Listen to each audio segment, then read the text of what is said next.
Good afternoon, ladies and gentlemen. Our day of broadcast excellence continues. I'm Jeffrey Daugherty, the Christian Whistleblower. I'm plugged in, so that's good. We're plugged in over on Periscope, Twitter, and Facebook as well. And we're jumping into a brand new series. And I think it's going to be interesting. I've never seen anyone do this before. So it does seem to have the virtue of not having been tried. And that in itself is worth something. I'll tell you right now. A couple weeks ago, you know that I went to NASA. I went to Kennedy Space Center specifically. And if you don't know, now you do. And you can see in the information box below a link to the show that I did with my pictures from NASA, with some videos from NASA. And I picked up this book when I was there.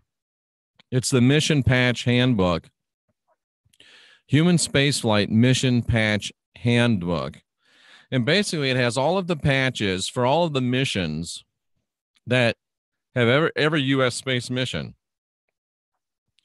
And I think it's going to be very interesting to look at the patches, because when I was there at NASA, and Hillary K. Davis, great subscriber, was there as well, we couldn't help but notice the symbology on some of the patches. So we're going to go through every single mission every single American human spaceflight mission that's ever been. You can see how thick the book is. So it's going to be a long series. And, hey, Michelle, how are you? Some of them are going to be barn burners. Some of them are going to be hugely spectacular, and some of them are going to be interesting. So whether this is a super interesting one or whether it's a barn burner, we'll never know until we get going on it. But we're going to look at the patches. We're going to discuss the patches. And we're going to look for the symbology behind the patches. The first one, and let me just read to you what it was. First of all, it was the Mercury Redstone 3-Freedom 7. That was the first American space flight. And astronaut Alan Shepard was the first American in space. The name of his spacecraft, the Freedom 7, reflected the political times, they say. The flight came just 3 weeks after the Soviet Union launched cosmopolitan Yuri Gagarin out into the first orbital space flight. The patch depicts the mission after reaching peak altitude of 136.5 miles.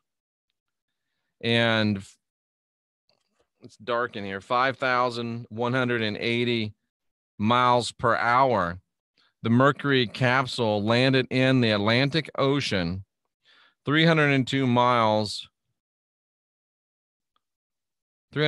miles downrange following a 15-minute space flight. So the first U.S. mission was a 15-minute mission in response to the Soviet Union's mission.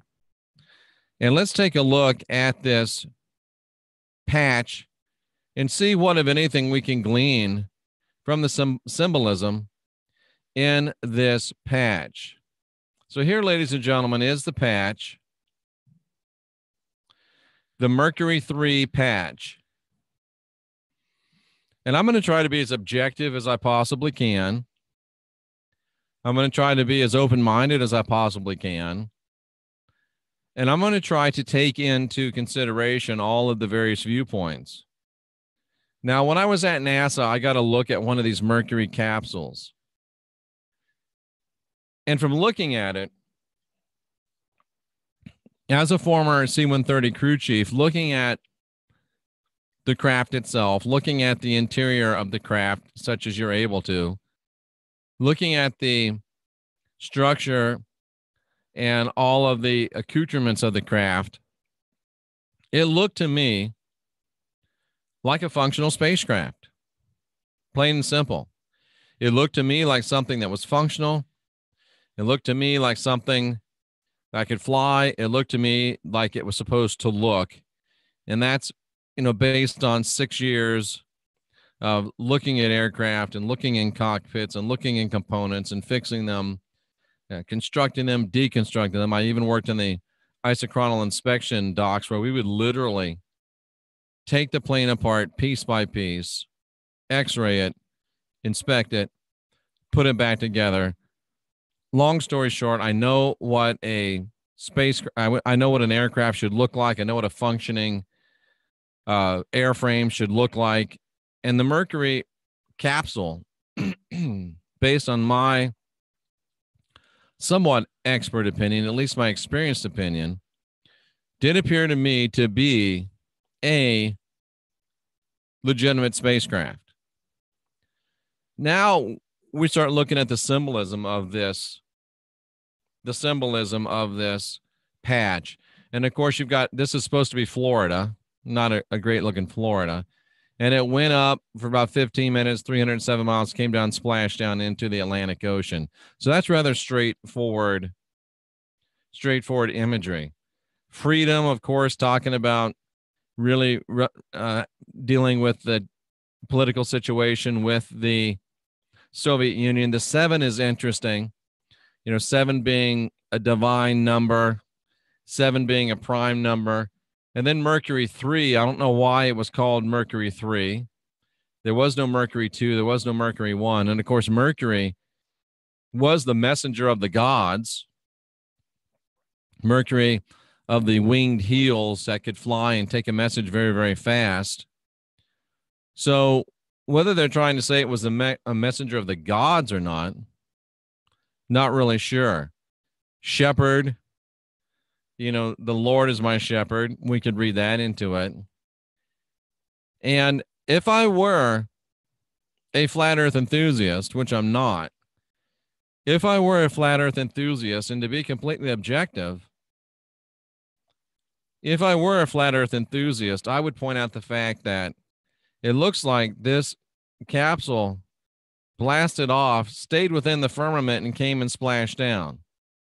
Now, of course, if I were a flat earth enthusiast, I might extrapolate that they all do this. And of course, that would be a erroneous extrapolation. However, it is interesting to note that it does kind of go up and come down. Doesn't really show like we're talking about space, but hey, like I said, I'm trying to be objective. I'm trying to be a person that takes in all sides of the discussion. There's 3 lines. Mercury 3. 3 is pretty symbolic here. The Freedom 7. Mercury and Shepherd. Was Shepherd a messenger of the gods? Was this the beginning of messaging from the gods? I don't know. But there's your Mercury 3 first mission from NASA, first U.S. space flight. And I'm going to go ahead and leave that up there as I look through the chat room. So, you're going to see your own chat, but that's okay. Let's see if anybody has any interesting observations on this, because this one's pretty straightforward. The chevron shape is in there. It is. You could argue that this is the chevron shape, or even this pointing down is the chevron shape. So yes, this chevron shape is in there. It's a hexagram. Athena, I don't see how it's a hexagram. The patch is a circle. The craft is a circle. The earth is a circle. I don't see how it's a hexagram. Maybe you can show me what you're talking about. Looks like a grow light over Earth with Earth powering it. I don't know what that one actually means. The 7 is also a chevron shape. Oh, that's true. The 7 does look like a chevron shape. Or a floating cage. That's interesting. It's a floating cage. It's because Mercury rules the 3rd house on the astrological birth chart. Mercury 3. Mercury rules the 3rd house on the astrological birth chart. Now that's interesting. That's kind of interesting.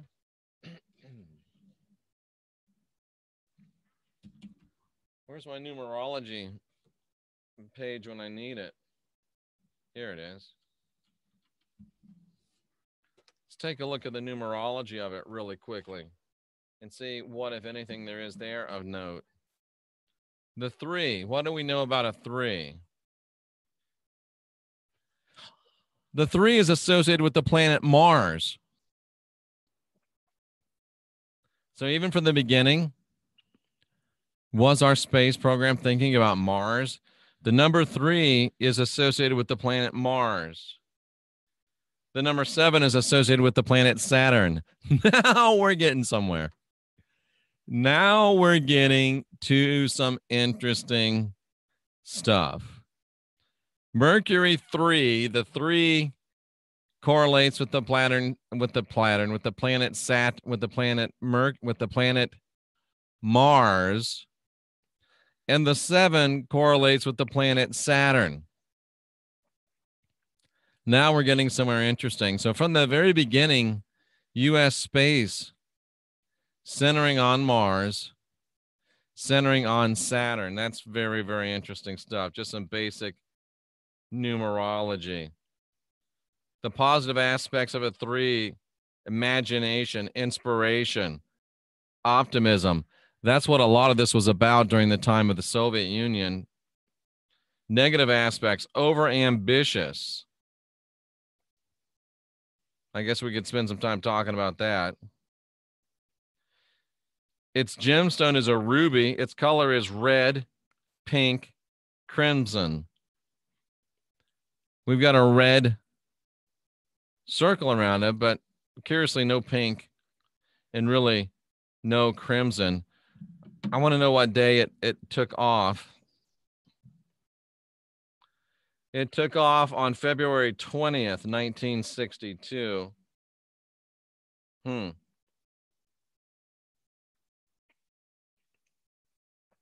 Not one of the lucky days of a 3. February 20th, 1962. Not one of the lucky days of a 7 either. But a 7 is associated with Saturn. It's about deep emotions, a spiritual quest. It's about being over-skeptical, withdrawn, and a connection to the material and spiritual worlds. Blue sapphire is the 7, so there you have a nice blue Earth, a blue Mercury, and a blue 3. The lucky colors of Saturn and 7 are all shades of blue. So that's very interesting. Gemini is the 3rd sign, someone says, and I'm just repeating what people say. Gemini is the 3rd sign in astrology. I'm not an astrologer. The 3 is coming from the capsule. The 3 is coming from the capsule in 3 lines, making 33. I think that's reaching a little bit, but as you will. The capsule looks like a hexagram. I don't understand how it looks like a hexagram, but that's okay. 7 is a vector. Yeah, we said that. Yeah, well, you Navy guys kept jumping out of perfectly good airplanes. Turn the image 90 degrees. It looks like the Eye of Ra.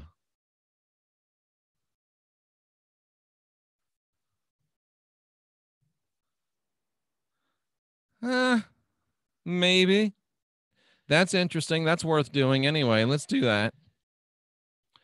Do we see anything here? It looks a little serpentine to me. Turned on its side like this.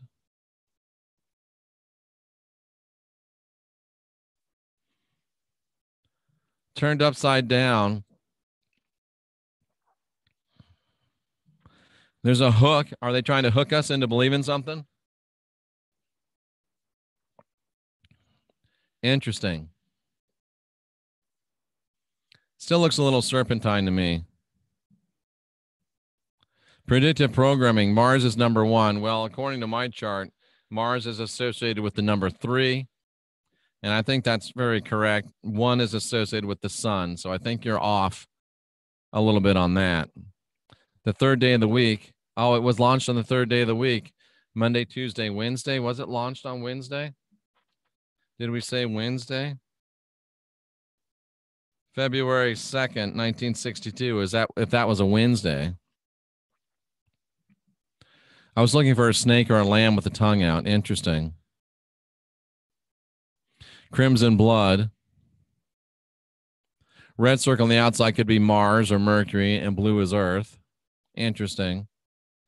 The capsule has 3 sides, implies 6 overall. 1, 2, 3. Okay, I see what you're saying. Hexagram. Yeah, interesting. There you go. Mercury rules over snakes. Interesting. Serpentine tongue. It seems a little bit like a serpentine tongue to me. Sunday is the first day of the week. Sunday, Monday, Tuesday. Okay, there you go. I got you. Are we reading too much into it? Probably. But that's what we do. We speculate. We look at things. And you never learn anything unless you look into things. And I think it was very interesting. I think it was very entertaining. And that's just the first U.S. space flight patch. Mercury is communication. So there you go, ladies and gentlemen. This is something that we'll be doing for all of the U.S. space flights. Looking at the mission patches, breaking them down, and seeing what we see. I'm Jeffrey Daugherty, the Christian Whistleblower, giving you something else to think about. And we'll be back later on today with more broadcast excellence. We are asking questions. We are questioning answers. So what if the bottom is a black hole? What? Oh, you mean the bottom of the spacecraft? That's interesting. Well, now we have something new to think about. I'm Jeffrey Daugherty, the Christian Whistleblower, encouraging you to guide your own spirit, master your own ascension, be your own guru, ask questions, and question answers. March on fearlessly. Gospel, truth, army.